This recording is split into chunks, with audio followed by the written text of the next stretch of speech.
আমি কেন আমার খাবারের ভিডিও করা শুরু করেছিলাম, কিভাবে শুরু করেছিলাম, আজকে সেটাই আপনাদের সঙ্গে শেয়ার করব। আসসালামু আলাইকুম। হ্যালো পেরিক জনগণ, কেমন আছেন সবাই? আমি যখন টেবিলে খেতে বসি তখন আমার খাওয়া শেষ অবধি একজন মানুষ আমার প্লেটের দিকে তাকিয়ে থাকেন এবং তিনি সবসময় বলেন আমার খাবার খাওয়া দেখতে নাকি ওনার অনেক ভালো লাগে। কিন্তু আমি বলি, আপনি যদি আমার খাবারের দিকে এইভাবে তাকিয়ে থাকেন তাহলে তো আমার পেটের সমস্যা হবে। কিন্তু উনি আমার কথার কোনো পাত্তাই দেন না, উনি সেই ড্যাব ড্যাব করে তাকিয়েই থাকেন। তারপর হঠাৎ করেই 2024 সালের অক্টোবরের লাস্টের দিকে তিনি বললেন আমার খাবারের ভিডিও বানিয়ে তিনি সোশ্যাল মিডিয়ায় আপলোড দিতে চান।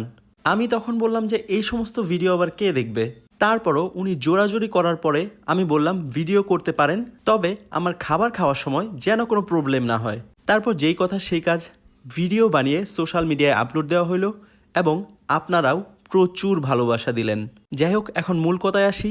মূল কথা হচ্ছে, যিনি আমার ভিডিও বানান এবং আমার সবচাইতে বড় ফ্যান এবং ভিউয়ার, তিনি হচ্ছেন আমার অর্ধাঙ্গিনী, মানে আমার স্ত্রী মিসেস আফসানা জামান ঐশী।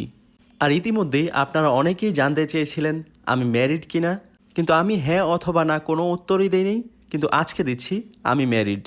আরেকটা কথা, আমি কিছুক্ষণ আগেই একটা ভুল ইনফরমেশন দিয়ে ফেলেছি। সেটা হচ্ছে আমি 2024-এ নয় 2023 সালের অক্টোবর মাসে ভিডিও বানানো শুরু করি। আমার প্রথমে কোনো প্ল্যানিংই ছিল না চেহারা দেখিয়ে ভিডিও করার, কিন্তু আপনারা অনেকেই বিশ্বাসই করেন না যে এই খাবারগুলা আমিই খাই কিনা। তাই একরকম বাধ্য হয়েই চেহারা দেখিয়ে খাবারের ভিডিও বানানো শুরু করি।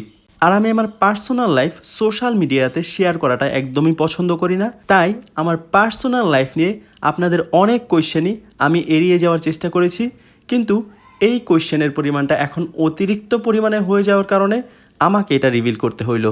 এখন আবার আপনারা অনেকে ভাবতেও পারেন যে আমি আমার বউয়ের চাপে পড়ে এই ব্যাপারটা রিভিল করেছি, কিন্তু আপনাদের ধারণা পুরোপুরি ভুল। কারণ আমার বউটাই চাইতেছিল আমি যেন আমাদের পার্সোনাল বিষয় নিয়ে সোশ্যাল মিডিয়াতে যেন কোনো কথা না বলি, কিন্তু শেষমেশ ওনাকে অনেক বুঝিয়ে সুঝিয়ে তারপর আমি এই ব্যাপারটা রিভিল করি।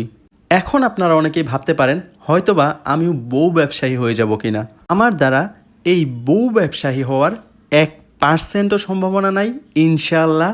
কারণ আমার বউ আল্লাহর রহমতে একজন পর্দাশীল নারী, এবং সেটা আমি চাওয়ার কারণে নয়, তিনি নিজের থেকেই শুরু করেছিলেন।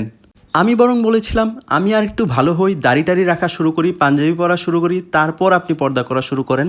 কিন্তু তখন তিনি বললেন ততদিনে আমি যদি মারা যাই।